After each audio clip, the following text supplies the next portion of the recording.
So we're back at Ascot. This is the YABBA design getting built at the moment. So they're just prepping for the basement car park. There's all the footings going in at the moment. Retaining walls going around the outside as well for the garden beds. This is the living area.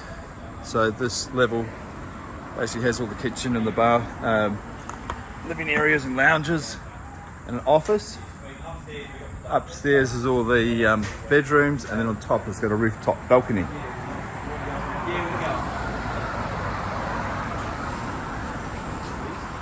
Hey, how are you? Hey.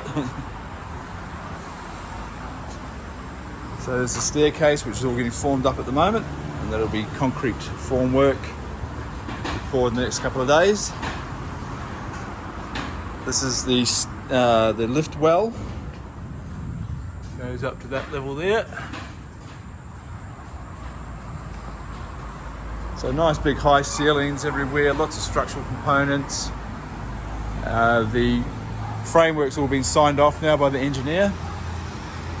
They started just before Christmas, so it's taken about 3.5 weeks to get all the structural done for the whole place, including all the trusses and the parapets and the roof area.